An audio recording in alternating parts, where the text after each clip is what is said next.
I'll say this year, 2024, is a year to take a risk. Enjoy the time that you have to explore. And this year, keep supporting us. Like, we wouldn't be here without the support that we're getting.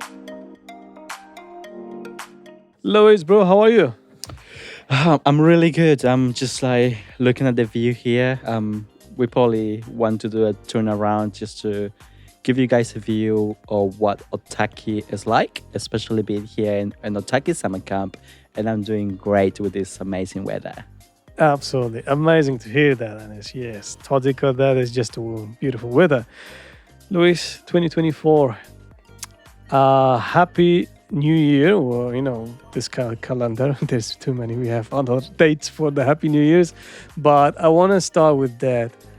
What are your inspirations of this year for you personally? How you will see it this year? My inspiration for this year, well, never thought about it, but take a risk. I'll say this year, 2024, is a year to take a risk and to get out of your comfort zone, just to get out of what is really comfortable for you, where you feel like safe, the space that you know your friends, you know everything, how everything runs. Getting out of it is going to allow you to see life in a different way. And I think I'm taking myself in that path, and it's really uncertain. You go into the unknown, but at the same time, it's a risk. And I think life is that. Life is unpredictable. So yeah, I wouldn't say like take a risk, but I just like, just do something that is not, usually in your day-to-day life. So yeah, do something different. And here we are, Otaki, doing something different, meeting a lot of people. It's really strange and really, if you are not an outgoing person, it could be really, really overwhelming to be around 100 plus people that are near to you, and you're like, what am I doing here? But you just throw yourself there and you'll make some friends along the way. There's so many stories here. There's so many perspectives, so many expertise. People that are working in the community, different social justice, movement that are here today, environmental movements as well. So it's a lot to explore. So you just need to allow yourself to, explore others' minds and opinions and views, and just to have a conversation. Absolutely. Wow. What I'm hearing from it will be a year of excitement, adventures, and risk. So while that risk, when you're talking about, it's all about the opportunities. It's all about putting yourself into something new. Yeah. To test it. Why not? The life is all about trying, eh? Yeah. And I think, you're right. This year, personally, will be a year that I'm going to test myself. And yeah, I'm heading back to Our Bounds on the 2nd of Feb. So for those that didn't know the story behind it, so last year I went there in November, and then I injured myself. I sprained my ankle. 2 days later, within the program of 21 days, I pulled out. Not because I wanted, because I got injured. And it taught me a lot of things about myself. And I was like, first, I just need to slow down, enjoy the moment, like day by day, and enjoy the time that you have to explore. And this year, now I'm feeling better. I'm going back, and it's a lot of uncertainties, insecurities at the back of my mind is, what if I get injured again? You know what I mean? But I'll just give it a go. I'm ready. I think the last time I got so many undone projects, like when I got injured, I got them done because I went back home and I got like so many days that I was off, and I was like, I'm gonna get those projects done. But now that I'm going, I have nothing that is like pending there or like on my pipeline. Everything that I have to do, it's already done. So now I'm just ready to go, be there at my 100%. I don't know what's going to happen, but I'm really excited to be there and just to have the opportunity to, be in nature and explore my own mind and just meet new people. We meet a lot of people there as well. So that's what I'm ready for. Here we go. I think you're living that vision of 24 from now, from being in this beautiful camp and going to those adventures. Also, awesome, Luis, sharing this inspiration stuff. Hey, look, man. For the people watching, you may saw our faces there. We work together in this many cool stuff. Luis, what are your inspiration now for the Voice of Us season 5? What do we see it? We talked a lot in our meetings, but let our audience hear from you. What kind of a cool stuff is coming up? What is the things we want to achieve in this year? Yeah, so yeah, for those that are listening to us, Kodrian, Hamid, and I, we are part of the board, and we have a lot of discussions behind scenes that people don't see or don't listen to. But essentially, we are at the stage that Voice of Aroha is not new. We have a platform, we have our channels, and we are in a growing phase. And we are in the phase that we want to get better at what we're doing. So doing this kind of like interviews, doing more, short documentaries is things that we want to actually produce for next year, for this year, for 2024. And exciting things about, climate projects as well. And I really enjoy the sort of Korero. And we also want to get better at storytelling. Storytelling in the way that is not boring, that it has to be engaging, and it has to be the way that you're like, I really want to, watch it. And then something that is not too long, it's not too short. It could be like 2 minutes, but really sharp and concise. So we were heading there. And I think as a team, we have a very strong team. We have our Hamid, shout out to Hamid, our sound engineer. We have our videographers, our editors. Shout out to Martin, all the way from Turkey. He does an amazing work for us, and our staff, Ati, yourself, and all the others. So with that team and with that talent, I think we can produce many things, and I think we'll develop as we go. But yeah, you guys will see what we're doing this year, but I can't say much. But definitely, it's exciting what we are actually working on, and different projects and different things that we are doing this year. Absolutely.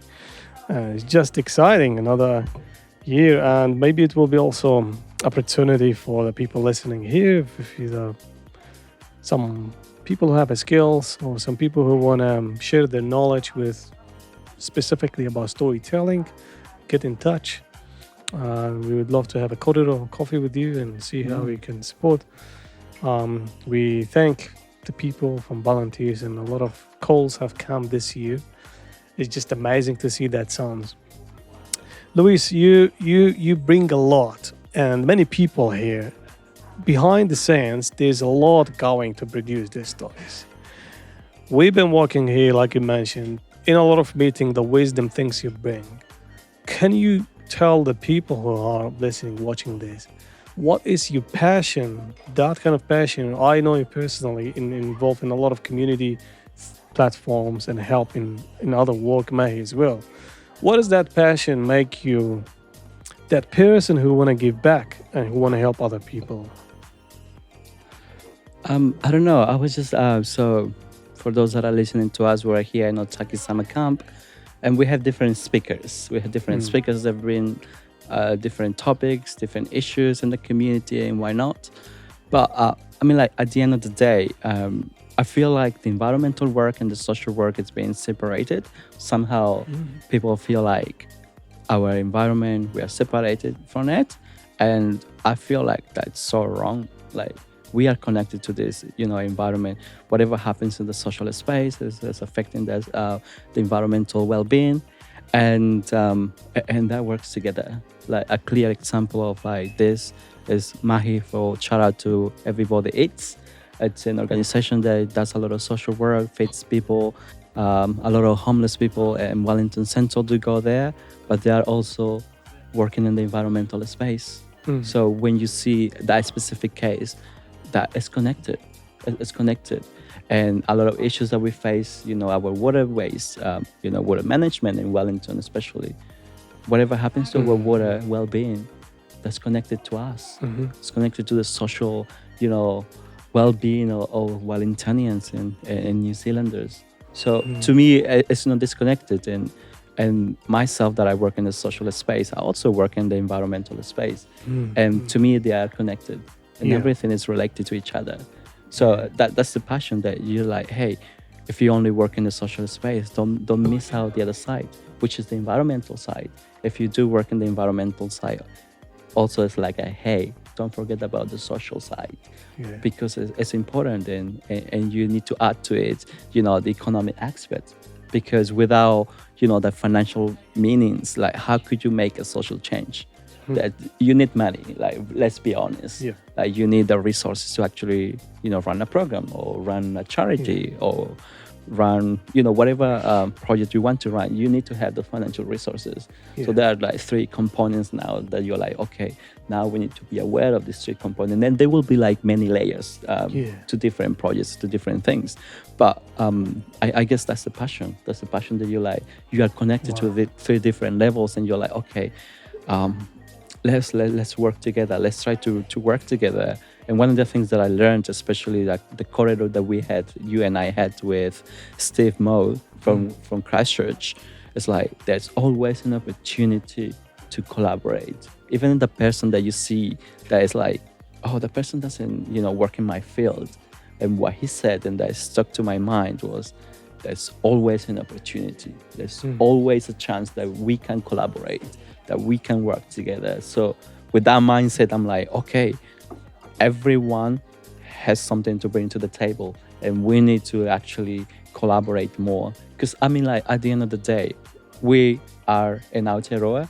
It's a very small space. It's a very small country. Everyone kind of like knows each other, or knows someone that knows you. But at the end of the day, we are so disconnected. We work in silos.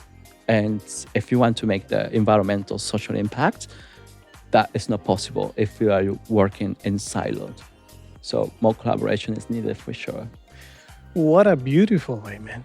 I really appreciate this career. What a beautiful way you put this together. I really love your perspective of how you're connecting things, environmental and to socials. And you just remind me on how we are doing the corridor of climate, talking about culture, talking about social cohesion on site Exactly. with it. And you mentioned our friends and everybody. It's about how they are doing that Mehi while bringing people over the food and talk and providing free food for the people who cannot pay for it. This is where most of the issues we can solve it by connecting them, by looking at the social circumstances around the people to take actions toward any other problems that we want them to involve or we want them to take actions. Well, man, that's just a beautiful corridor how you connect them. I really appreciate this perspective and sharing that. For this one, Luis, what will be your message to the audience and people who are listening to this specific podcast from this beautiful camp for the season 5 that is starting, kicking off by this corridor, and more to come? So what's your message? The message is, I think it's very simple. It's just keep supporting us. Like we wouldn't be here without the support that we're getting, from the listeners, from the viewers, from people behind scenes, from people that are, financially supporting us, our donors, sponsors. So just keep supporting this Mahi, because we wouldn't exist if we didn't see the need in the work that we do. And we actually see the need. The need to change the narrative when it comes to the resettlement, migrant, small minority groups issues. So if the need is there, then we have to be there. We are the platform to actually advocate and speak out in those topics, and keep growing in the way that we do. Keep bringing new young people, because they have the talent and they have the new perspective that as we're getting older, we don't have it. And I think it's important for us as a small organization that we also include our rangatahi and tamariki and this sort of korero and the mahi that we do, so they can lead the way and we can be just the spectators from the back and supporting them to grow and flourish. And I was listening to that conversation before, and I was like, wow, I'm learning so much, because from their lenses I don't see it, because my lens doesn't allow me to see that way. And I'm like, yes, we need to bring the young people, but at the same time, when we talk about this intergenerational change and intergenerational connections, then we also need the older, Yeah. the grown-ups Mm. perspectives, because it's important to mix them up and to see like, okay, now we have the bigger picture, and that's what I want to see. And I'm so glad that here in our small organization, Voice of Aroha,